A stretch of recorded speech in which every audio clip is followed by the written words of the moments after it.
Welcome, everyone. On behalf of the National Park Service, we hope that you're doing well and that you're all enjoying the virtual pilgrimage. In addition to caring for our nation's natural and cultural resources, the National Park Service administers several grant programs, which help communities in their effort to preserve history. Funding is an important part of conservation and education, so this video will explain the Japanese American Confinement Sites grant program. This program is one source of federal funding that is available for those dedicated to the preservation of Japanese American World War II incarceration history.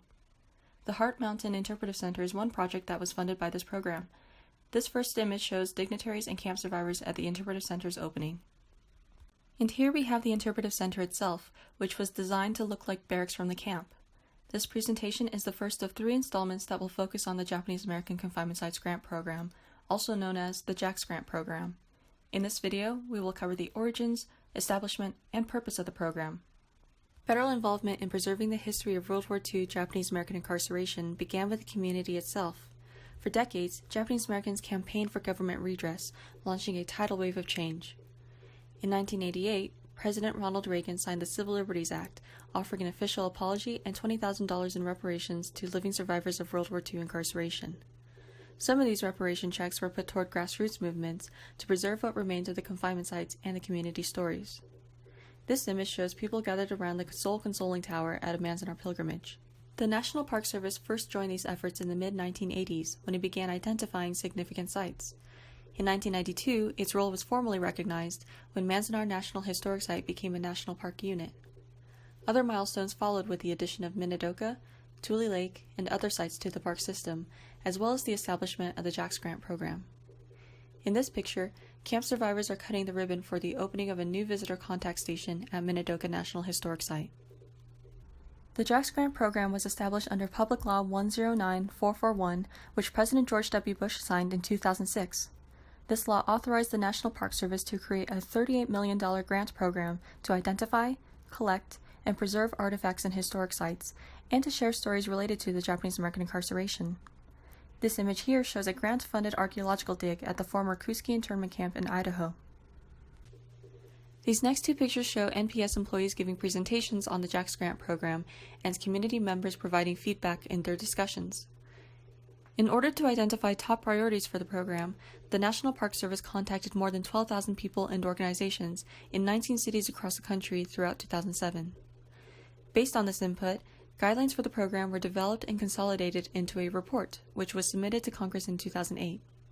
The program was then funded in the 2009 federal appropriation, with the first $1 million awarded in grants that summer. The purpose of the JACS grant program is to provide federal funding to a variety of non-federal entities. Grants are awarded through a competitive process in which $2 of federal money matches $1 non-federal funds and in-kind contributions. Recipients of these grants have included organizations such as the Japanese American National Museum, the National Japanese American Historical Society, and many others. In fact, many of the projects featured in the virtual pilgrimage are funded through this program.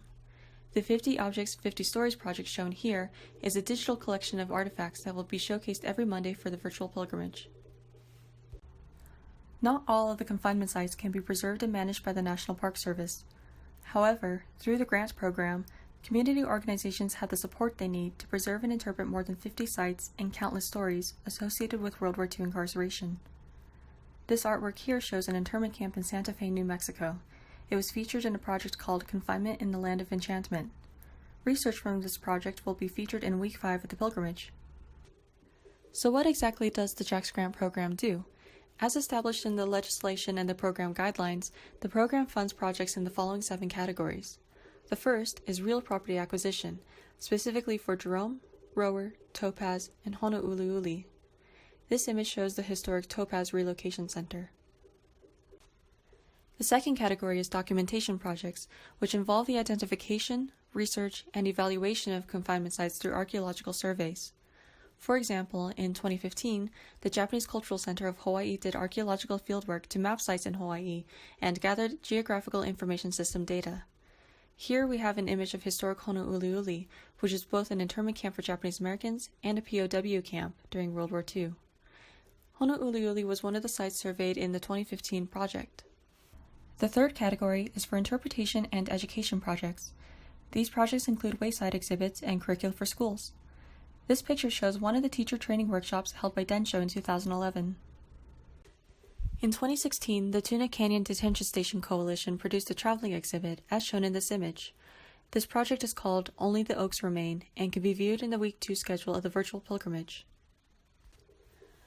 Other projects may be films, or those pertaining to the creative arts.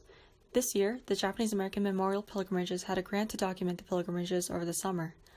However, with the cancellation of in-person visits, the funding was instead used for this online event. Here, we have Tadaima co-chair Hanako Wakatsuki with 4 other Asian American park rangers at the 2019 Minidoka Pilgrimage. The fourth category is the preservation of historic sites and resources. Projects in this category include collections conservation, stabilizing historic structures, and acquiring and relocating historic buildings to their original location. For example, Colorado Preservation Incorporated received a JACS grant in 2018 to restore a portion of a recreation hall back to Amachi. This image shows the relocation of the recreation hall on a flatbed truck. Here we have some beads that were part of a conservation and digitization project by the Japanese American National Museum. Category 5 pertains to oral histories, such as first-hand testimonies recorded by Densho. In this picture, a camp survivor's interview is being captured on film. Category 6 involves capital projects, like the construction of the Topaz Museum in 2012. This picture was taken once the museum was completed. The museum is a single-story building with a high ceiling and large windows. The seventh and final category outlines planning projects, including interpretive plans for new exhibits and programs, land use plans, and resource management plans. In 2013, the Tule Lake Committee completed construction documents to restore the jail in the historic Tule Lake Segregation Center.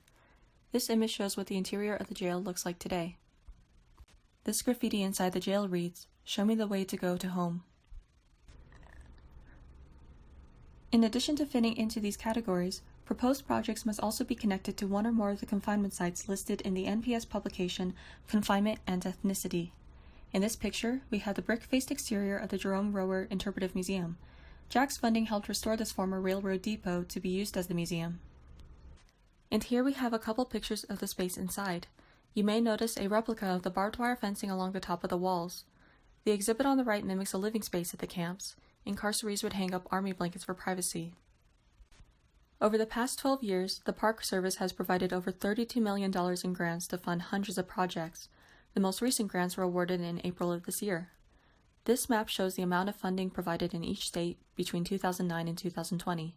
Funding has been provided in 23 states in the District of Columbia, ranging anywhere from $50,000 to over $2 million.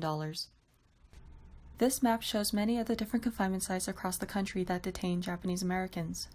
While many projects have focused on the 10 War Relocation Authority sites, grants have also been awarded to projects that highlight lesser-known stories. Altogether, these projects enrich the story of Japanese American incarceration, and they ensure that this important chapter in American history is not forgotten. The National Park Service is pleased to continue our relationship with the Japanese American community, and we look forward to future projects in our mutual endeavor to prevent something like this from happening again. This picture shows a religious blessing to celebrate the opening of the Heart Mountain Interpretive Center. And here we have the historic Gila River Relocation Center. For the next installment about the JACS grant program, we will look at other available resources on the website and highlight the most recent newsletter, which is scheduled to come out in July. For more information on the JACS grant program, please visit our website at www.nps.gov/JACS. The website includes summaries of all funded projects, the original report to Congress, program newsletters, and information about eligible projects and sites. If you have any questions or would like to discuss a potential project, please reach out to us. We would be happy to hear from you. The phone number for Kara Megashima is 303-969-2885, and the phone number for Rachel Franklin Weekly is 402-661-1928. The phone number for Tom Leatherman is 510-778-4171. Photo credits include 50 Objects, 50 Stories, The Japanese American Incarceration, Barbara Darden, Schuber and Darden Architects, Brian Baroker, courtesy of the Topaz Museum, City of McGehee, Densho, Heart Mountain Wyoming Foundation, Japanese American National Museum, Japanese Cultural Center of Hawaii, Kevin J. Miyazaki, Heart Mountain, Wyoming Foundation, Kuski Internment Camp Archaeological Project, National Archives and Records Administration, National Park Service, and Tuna Canyon Detention Station Coalition.